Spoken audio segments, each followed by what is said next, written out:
on this edition of Sightings. I feel metal. With hope running out, police know that psychic Noreen Rainier represents Joe Lewis's best hope of ever finding his missing brother. We're willing to try anything. Even the mayor of this Brazilian city saw the smoking UFO hovering low in the sky on the outskirts of town. It was almost at the top of that eucalyptus tree. A number of other witnesses saw a whole lot more. I'm convinced that bodies were recovered down there. During a ghost investigation inside a New Jersey home, a malevolent spirit responds on tape. Independence Day made movie history, but has it affected attitudes about life in space? It is the talk of the UFO research community. And a look at just what the coming millennium might mean.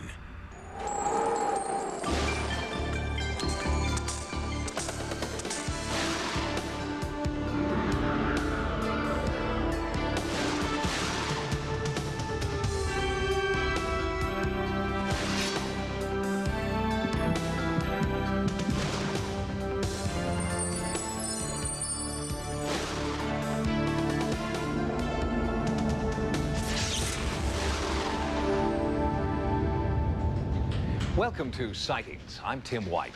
In 1995, Sightings answered a plea for help from a family in Piscataway, New Jersey, who felt that they were being haunted by negative energy inside their home. A Sightings team conducted a thorough investigation, but since the 2 visits to the house, the haunting activity has only gotten worse. The family is still desperate for help. They want the evil spirits out.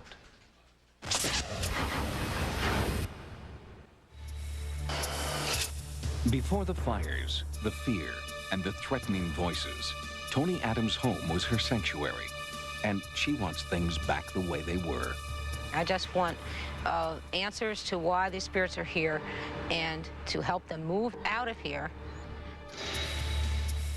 Tony's not worried for herself, but for granddaughter Alyssa. Tony believes the 3-year-old is a medium for supernatural forces that speak to the child through the TV. And now there is a new baby in the house. It's been going on for too long, and the intensity that it is at this point could harm the babies. The entire family is unnerved by the strange messages that Alyssa says are coming from the monsters in the TV. They could have shrugged it off as childhood fantasy, Tony says, were it not for the spontaneous fires, episodes of psychokinesis the entire family claims to have seen, and a chilling blue fog in the middle of summer. It's unnerving at times, you know, when you feel them right over you. It seems nothing has changed since Sightings first visited the Adams home in 1995. I would say, Alyssa, who are you talking to? She'd say, Bobby. And I'd say, where is Bobby? And then she would point to him. She would say, Susie. Susie's coming, you know? And Bobby's bad. She seems to be a conduit. During Sightings' original investigation, paranormal researcher Al Rober attempted to record the voices of Bobby and Susie on audio tape. It was a long shot, but Rober did record 2 distinctly different human-like sounds. The first voice was a female voice, and she comes on the tape saying he's coming upstairs. And a little farther in the tape, there was a very sinister sounding male voice saying the baby is staying, as if he was demanding the baby is staying. Are you upset that Amanda's leaving?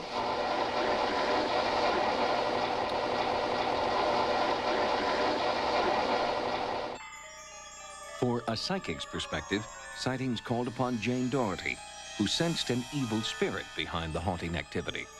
I think of all the cases I've worked on, this was the most frightening in many aspects because you have the poltergeist aspect and you have some real danger going on because of the child. Doherty theorized that the home had been a barn and that a man had once been badly burned there. And that man, said Doherty, was still inside, in spirit, haunting little Alyssa. The big bears with dark-faced. Mm-hmm. And they jump on me. She's calling him the bear monster now. Now, I finally put that together, why she's saying that. Supposedly, if this person was burned, I guess their skin would look like a monster. And what does the bad bear do? He scares me, and he doesn't hug me.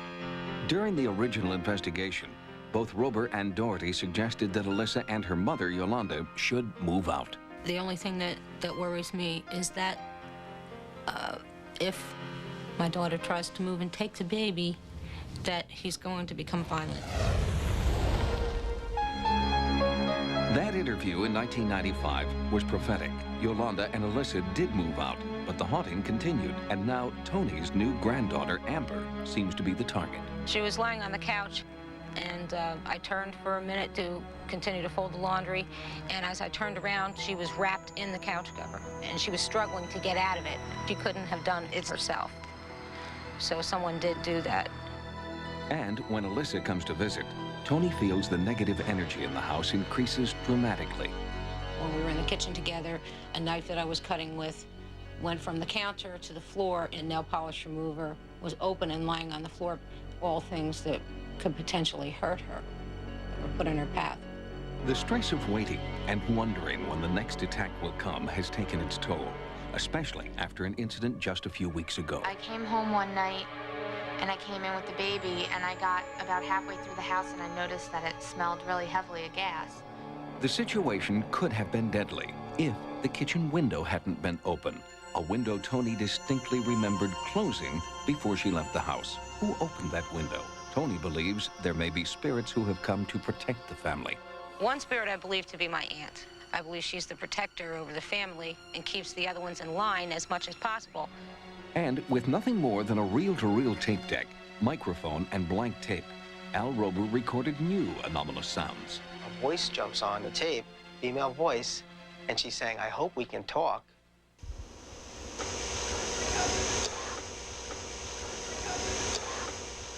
Farther into the tape, Tony is talking about her aunt who had passed on. And she finishes the statement, and the voice comes on and says, "Take care." Do you recognize any of those voices? Yes. Which one, or which ones? The one at the end is my aunt. It was my aunt's voice. And not hearing a person's voice that you're so close to and then hearing it all of a sudden is an emotional thing. Now it's personal, Tony says. She can no longer wait and wonder if the spirits will move on. She has to make it happen. My greatest hope at this point is to be able to allow my aunt to move on and for the other spirits to be at rest and go where they're supposed to, because they don't belong here. Tony Adams believed that the haunting activity might go away if she could communicate with the spirits she believed were haunting her family.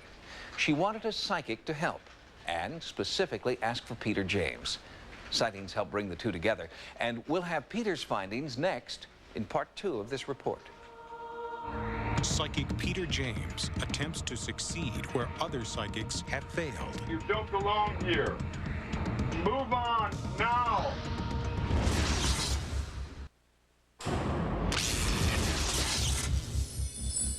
More than 5 times now, paranormal investigators have recorded inexplicable noises and strange voices inside the New Jersey home of Tony Adams and her family.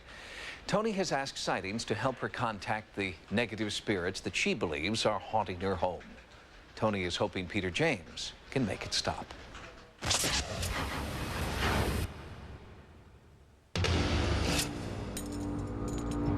Despite 2 previous sightings investigations, unexplained haunting activity continues to plague Tony Adams, her daughters, and granddaughters. I was lying in bed the other night, and I saw a white mist on one side of the bed and one on the other side of the bed. And I just lay there for about an hour and watched them, thinking maybe they were trying to tell me something. The mist seemed to be emanating from Tony's bedroom closet, an area that psychic Diana Abbott had earlier identified as a paranormal hotspot. Whoa. Is it like you just stepped into the refrigerator? Yes, but it's more than that. Investigators who have visited the home believe there are 2 supernatural forces at work here. One, the destructive spirit of a man who had been burned on the property.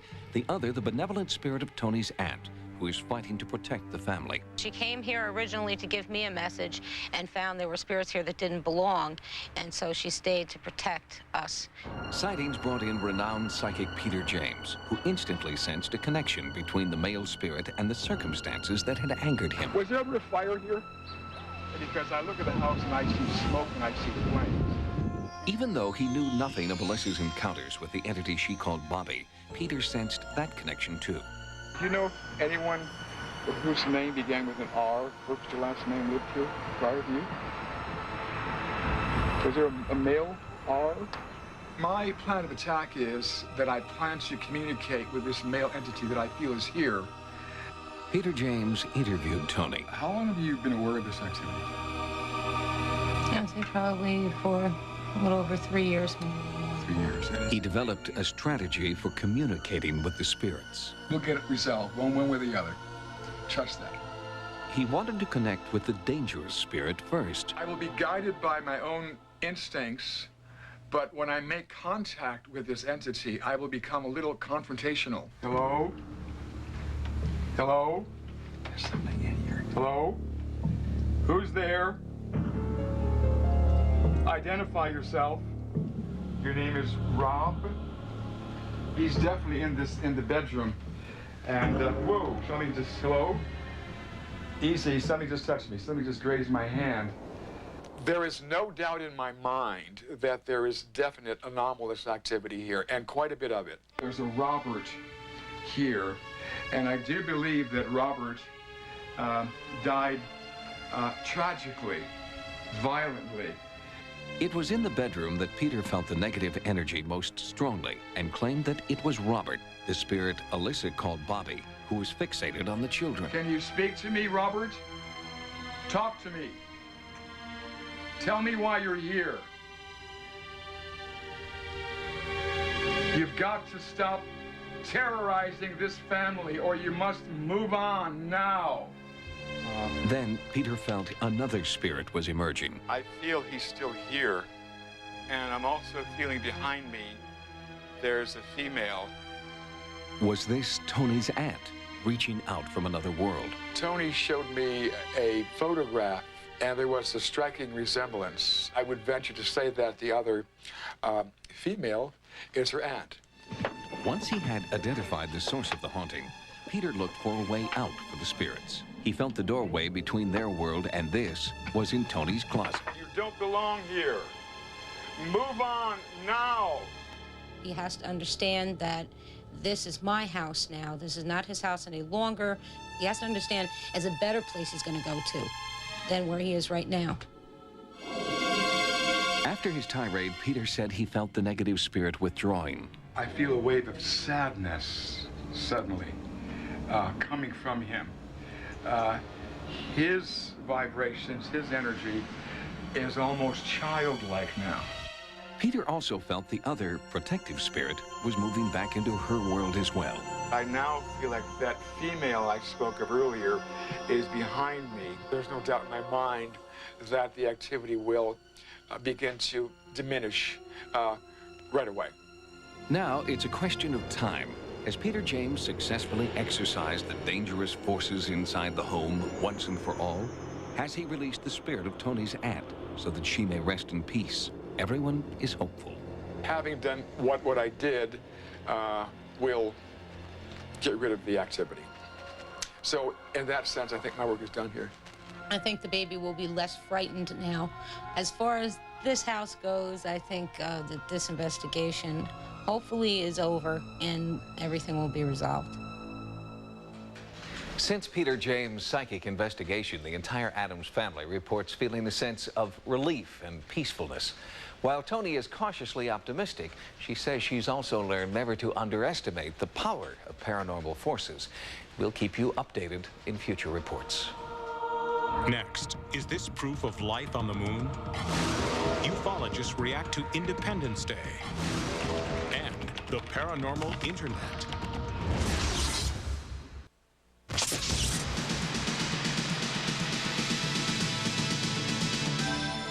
Here are some of the stories Sightings is following in the news. Richard C. Hoagland, world famous for his interpretation of seemingly man-made structures on the surface of Mars, has expanded his research to include another celestial body, the moon. At a recent news conference in Washington, D.C., planetary researcher Richard C. Hoagland presented what he considers to be proof of ancient artificial monuments on the moon. As evidence, Hoagland offered allegedly purloined NASA photographs that he believes reveal engineered structures on the lunar surface. Hoagland is best known for his groundbreaking theories about artificial pyramids and a human effigy found on Mars in 1976. Now, Hoagland says, similar structures have been found on the moon, and NASA knows it. He charges the space agency with a cover-up of galactic proportions. Apollo 14 astronaut Edgar Mitchell is one of only 12 men who have actually walked on the moon. Does he believe there is any validity to Hoagland's claim? If the structures on the moon are as he suggested, we should have been able to see some evidence for it. It should not be so difficult to dig all of that out. There was certainly no evidence for it at our site that we could observe, and no evidence on any of the other flights that we could observe. There certainly was not a cover-up, as has been suggested by Hoagland and others. We were eager to find anything we could find that gave us some insight as to what was up there. Mitchell may not agree with Hoagland's theory, but he does believe in the existence of extraterrestrial life. That story on the next Sightings.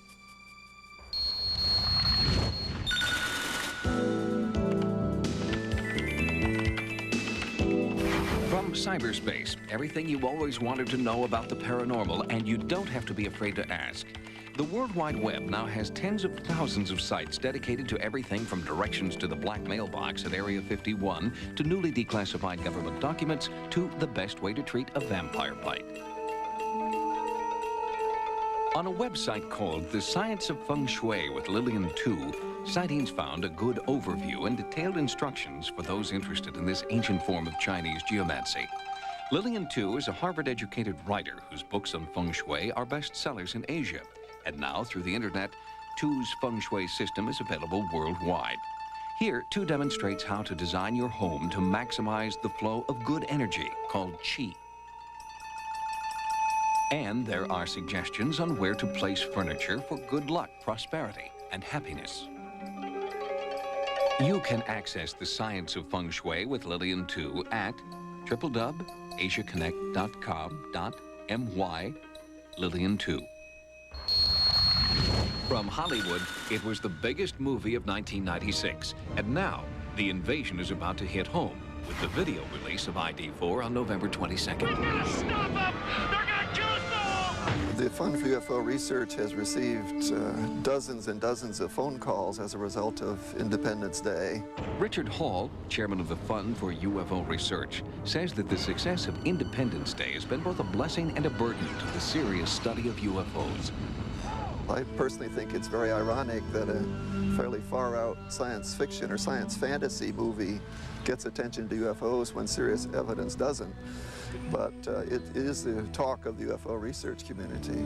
Ufologist John Carpenter specializes in the alien abduction phenomenon and is concerned that many moviegoers will mistake science fiction for science fact. It presents a negative, hostile alien presence. And all of our research has not shown an alien hostility that plans to take over the Earth. But renowned UFO researcher Stanton Friedman, one of the original investigators of the Roswell incident, believes that the success of ID4 can only invigorate the UFO community. I think that a lot of people will recognize that the enormous impact it's had, just that many people went to see the movie and were paying good hard money to do it. I think that may encourage other people to dig into the real UFO stories, to dig into Area 51, to dig into what happened at Roswell. And serious investigation of any of these things is to the good, not to the bad. I'd like to tell people who see this movie to now get the real facts about UFOs and don't confuse the two. There are real UFOs, there are real possibility of real aliens visiting us, and that's what we need to study.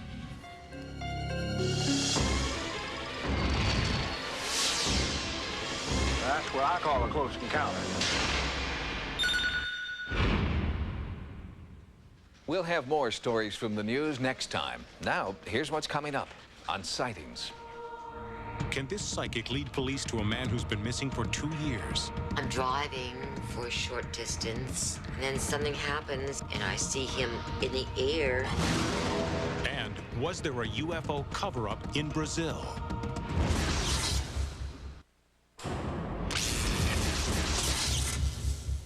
For 2 years, the chief of police in tiny Williston, Florida, compared every unidentified body found in America with dental charts belonging to Norman Lewis, one of Williston's favorite senior citizens. Mr. Lewis had disappeared without a trace in 1994, and his was the chief's most baffling missing persons case.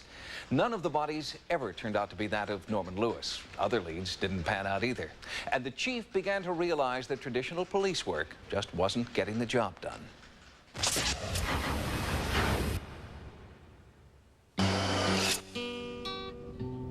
Williston, Florida is the kind of town where everybody knows about everybody else.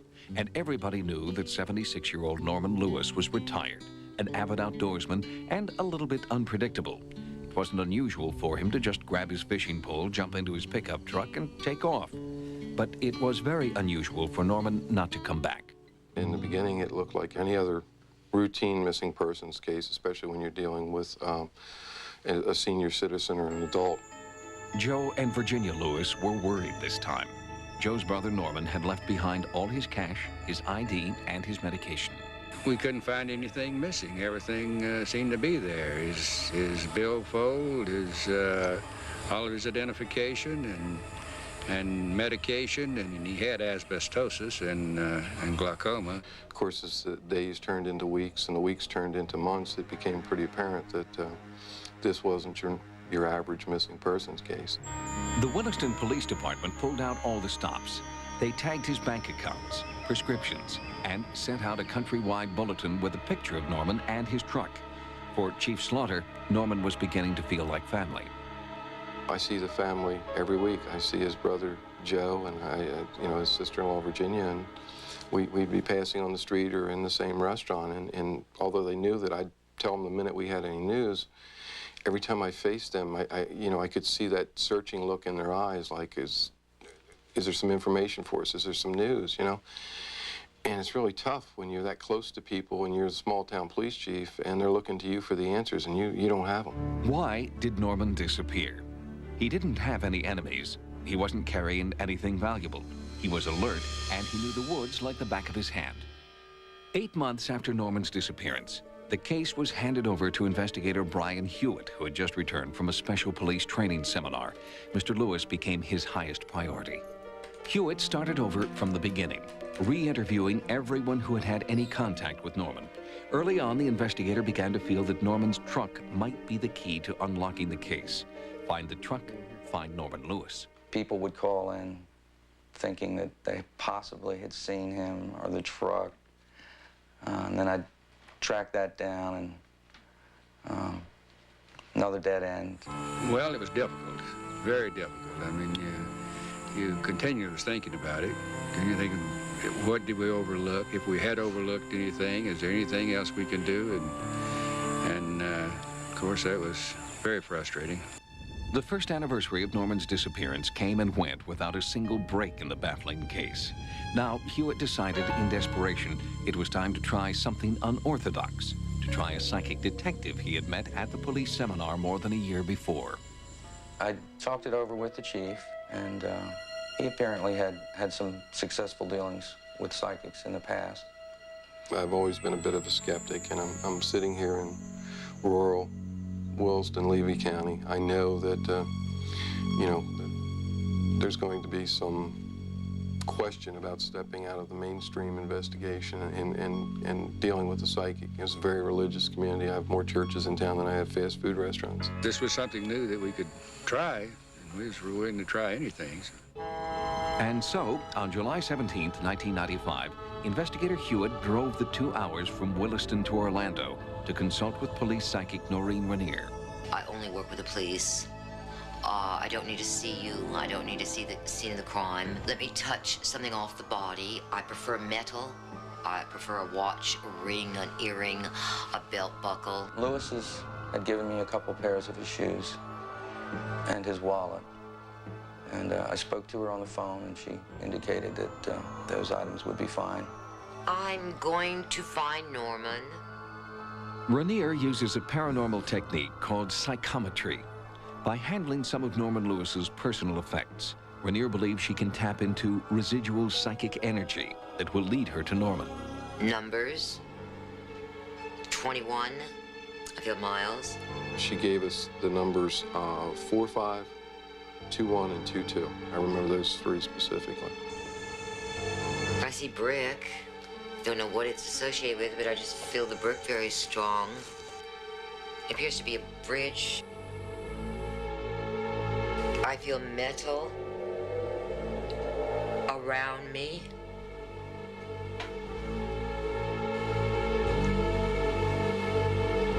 I feel plants.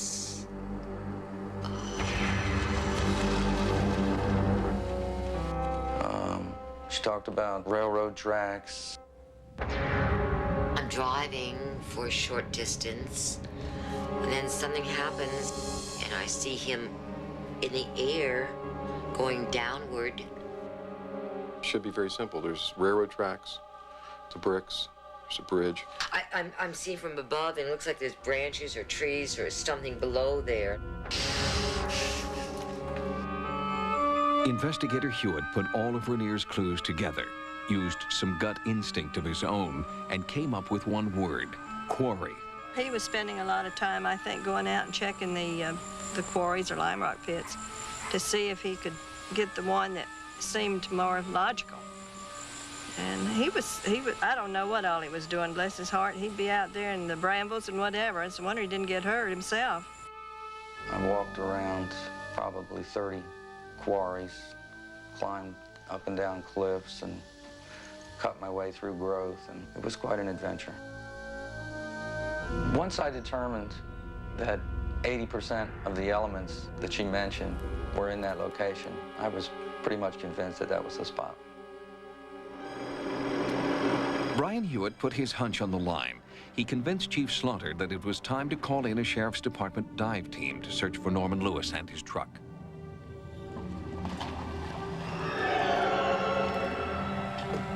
The dive team made their search and came up empty-handed.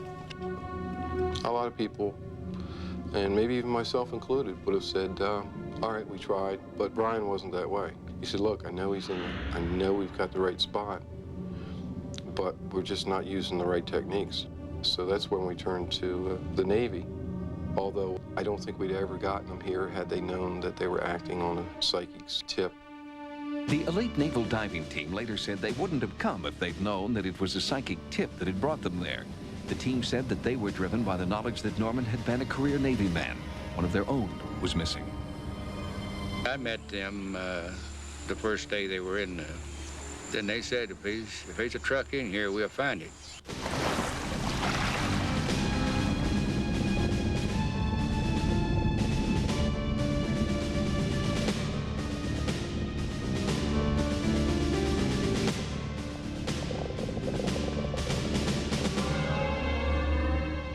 When we found the vehicle, Joe was there. Joe was up on a cliff. And that's when Brian came up and told us that they'd found the truck. And I asked him, I said, is he in it? And he said, yeah. It was a sad day because, you know, obviously Norman was deceased, but on the upside, it was, you know, finally over, get a good, decent burial, and the family could go on with their lives, and we could kind of close it out and basically go on with ours. 2 years after he had disappeared, Norman could finally be laid to rest. The Williston police had used Noreen Rainier's clues of bricks, abandoned railroad tracks, and a bridge to pinpoint the quarry where Norman had drowned in his truck. And what of the numbers that Rainier divined? 45, 21, 22. It turns out that the quarry where Norman was found is located just off State Route 45. His truck was found exactly 2.1 miles from his front door. And finally, the calendar date on Norman's diving watch was stopped on the number 22. The Williston Police Department invited Noreen Rainier to work on the Norman Lewis case because they had nothing to lose. But there are a lot of families searching for missing loved ones who do have a lot to lose. If you decide to work with a psychic detective, please make sure that you do it with the cooperation of local law enforcement and never give a psychic detective any money up front. Next, experts are calling it the most significant UFO encounter since Roswell. This could be the straw that broke the camel's back, so to speak.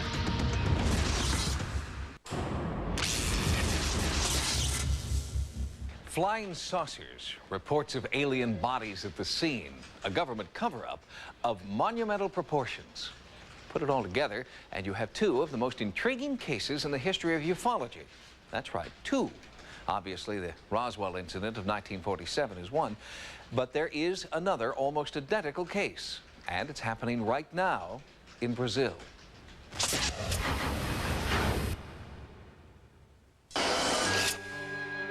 Vittorio Paccaccini is one of Brazil's leading ufologists, a tireless investigator who has spent a lifetime researching thousands of UFO sightings throughout Brazil. But despite Paccaccini's best efforts, Brazil has never gained recognition as a major UFO hotspot, until now. The sightings began early on the morning of January 20th, 1996. Paccaccini rushed to Viđeњa in eastern Brazil, where he took testimony from cattle rancher Eurico Rodrigues de Freitas. De Freitas claimed that he had seen a large and seemingly damaged saucer hovering at treetop level. It had panicked his herd. A noise was made by the cattle and it got my attention. It was 1 a.m. and the object passed through here. So what exactly did you see? Tell me the details. Details? Well, it was covered with smoke. It was a big object about the size of a small bus, and it hovered for 40 minutes about 5 meters off the ground. Paccaccini tried to corroborate De Freitas' account and found more eyewitnesses, including the mayor of a neighboring town. It was an object almost the same size of a small bus. It was rectangular. I could see it had 5 lights. It was almost at the top of that eucalyptus tree.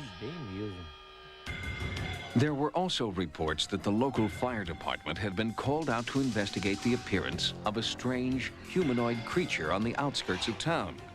Varginha's fire department is also its animal control agency and routinely rounds up all kinds of wild animals that stray into populated areas. But what they captured on the afternoon of January 20th was unlike any animal they had seen before. The creature had been on a slope toward a wooded area, and children had been throwing rocks at it, probably because they didn't know what it was and were a bit frightened of it.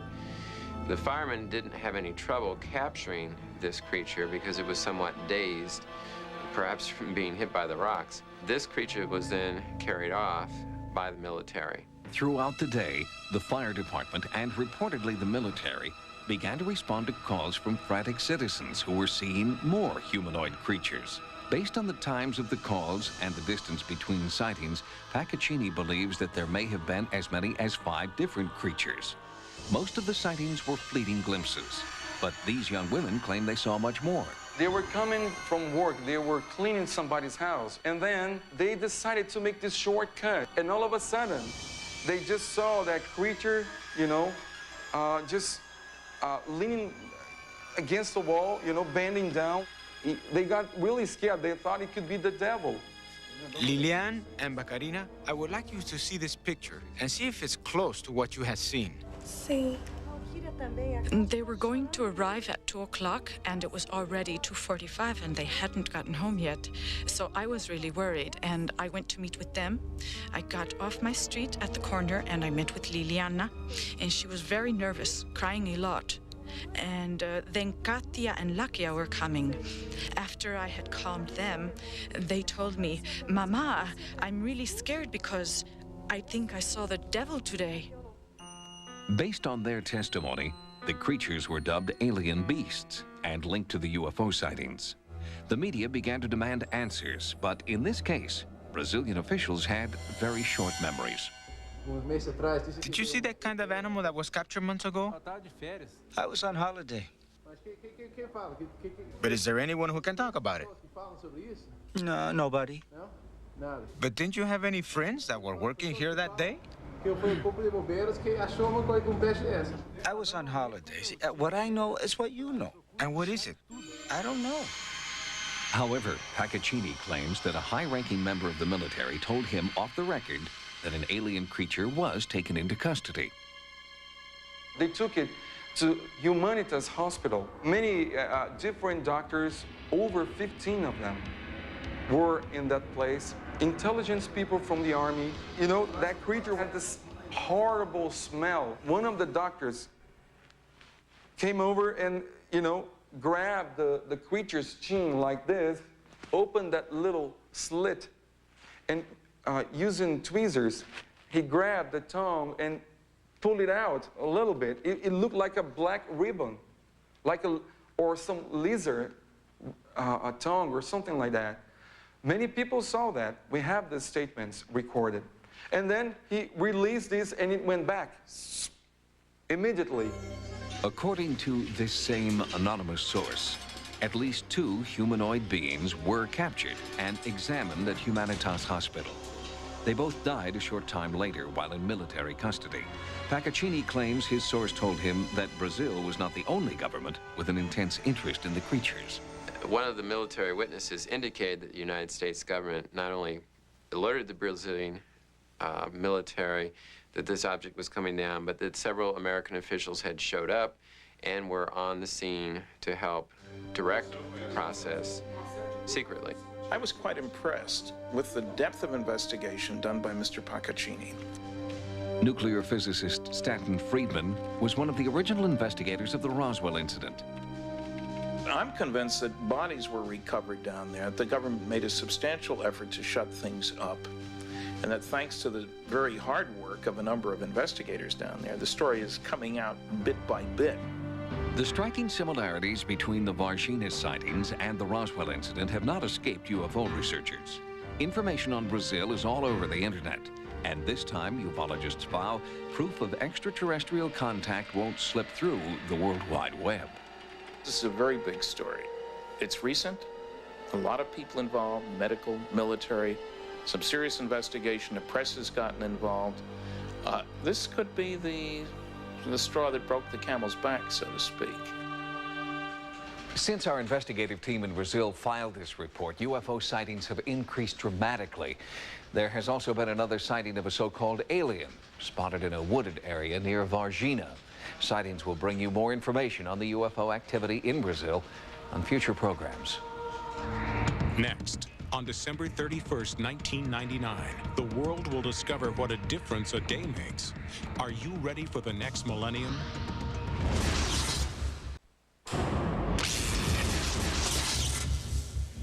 Welcome to the end of the millennium. But before you start partying like it's 1999, Sightings has prepared a series of reports on the implications, prophecies, and problems that may come our way when the calendar turns over to 2000. Consider Sightings Millennium Watch as your survival guide for the 21st century. Predicting the future of planet Earth is ancient history. Nostradamus did it. So did the ancient Egyptians, and Native American tribes have all predicted specific dates when significant events will rock the foundations of humankind. But our fixation with the millennium is strictly New Testament. There are various ways to conceptualize the attainment of the millennium. The more common view is that the millennium will be brought about catastrophically. According to Dr. Wojcik, many people believe there is a catastrophic link between the millennium and the apocalypse. Generally, these beliefs assert that the contemporary world is so evil, it's corrupt, it's irredeemable by human effort. So you need some kind of divine, supernatural transformation of the world. And then a new perfect world will be created after the contemporary world is destroyed. The Book of Revelations established 1,000 as the magic number, the number of years that Christ will rule after Armageddon. This convinced early Christians that the second coming would arrive in the year 1000, and many ominous and, to their mind, inexplicable events seemed to support their apprehension. At the close of the 10th century, there was a total solar eclipse, a catastrophic plague, and the eruption of Mount Vesuvius. But when 1000 arrived without incident, the year 2000 became the new focus for prognosticators. The prophets have indicated that we're going to see and thermonuclear war in the Middle East that will drag the whole world into it. Hal Lindsey has been particularly influential since the early 70s, and his interpretations of the last book of the Bible very much focus on a one-world government and the possibility of a nuclear holocaust, a cataclysmic type war stemming from a conflict between the forces of Antichrist, the evil forces, and the resistance, as it were. It's a very scary scenario. Doomsday scenarios like this one have kept generation after generation looking over their shoulder for the end of the world. 400 years ago, Nostradamus linked the millennium and doomsday. And the Maya civilization, which disappeared mysteriously 1,000 years ago, left us with a calendar linking the year 2012 and Earth's demise. While he doesn't believe the world is coming to an end, millennial scholar Robert Howard does acknowledge that the world will be different on January 1st, 2000. When you look at a date that's, got a bunch of zeros after it, suddenly, I think everyone will feel a little bit, off balance by that. Instead of having like 1955 or some reference point, suddenly it's empty. It's like a clean slate. And so whenever they're faced with the unknown, I think people become uncomfortable. Despite this uncertainty, or perhaps because of it, record numbers of people are seeking spiritual enlightenment as the 20th century comes to a close. People are realizing, as they're faced with the new millennium and the uncertainty that comes with that, I think people are faced with, again, a need for spiritual symbols. Dr. Lauren Artres is finding that this symbol, a 13th century labyrinth from a French cathedral, has had a powerful effect on visitors since it was installed at Grace Cathedral in San Francisco. This is an ancient tool that has been lying in the archives of many religious traditions, dusty and forgotten. Walking the labyrinth has really changed my life. I found a profound way of being able to meditate as we look and walk into the next century. The concept of the new millennium as a fresh start is gaining a positive foothold among people around the world. Some have turned to the skies. In Brazil, reported apparitions of the Virgin Mary are on the rise. Many people are adopting a more Earth-friendly lifestyle to ward off the potential wrath of Gaia. And UFOs are being touted as friendly harbingers of metagalactic peace and harmony. The message that the aliens are giving us, and this is a message that recurs in millennial movements, is that there has to be renewed faith, renewed hope. People have to change. We're destroying the world. We're destroying each other. So some sort of transformation has to occur throughout humanity. It's not humanity we need to worry about, say technology experts. We'll survive the year 2000, but it may be Armageddon for our computers. People are predicting maybe 90% of computer software and hardware will not be able to handle the 2000 date. There is the potential for there to be massive system-wide failures. Your web browser to your bank account could all become part of a massive computer crash. Other scientists warn that this techno-disaster pales in comparison to what will happen on May 5th, 2000, when a rare planetary alignment could trigger global catastrophe. The loss of life is going to be tremendous, with land sinking and rising and tsunami and great storms as a result of all of these things. Volcanoes will be going off that have been quiescent for thousands of years. But for every doomsayer, there is someone espousing a positive outlook for the next millennium. People are realizing that the sun exploding and destroying the Earth in some infinite future is not as satisfying as other possible beliefs. People are going to believe what feels right to them or what makes sense to them. The fact that these types of beliefs have existed forever indicates that probably it won't happen. The world's not going to end in the year 2000. There's so many conflicting apocalyptic traditions. Not all of them can be right, I guess. Will the new millennium trigger apocalyptic social and geological changes? Or are we at the dawn of a new age of enlightenment? Sightings will explore these theories and more as we continue to bring you Millennium Watch reports throughout the coming year.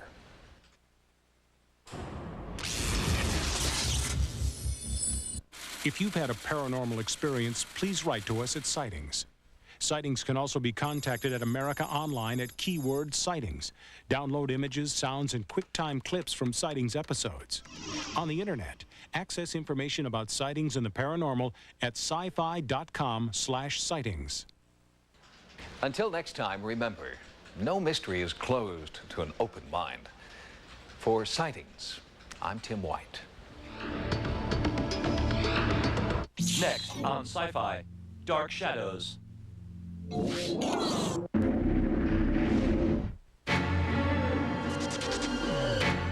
We all go a little mad sometimes.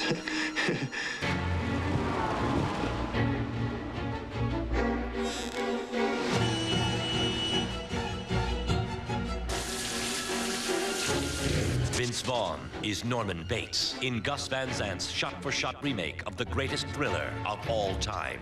The boy's best friend's his mother. Psycho, tomorrow at 9 p.m. on Sci-Fi.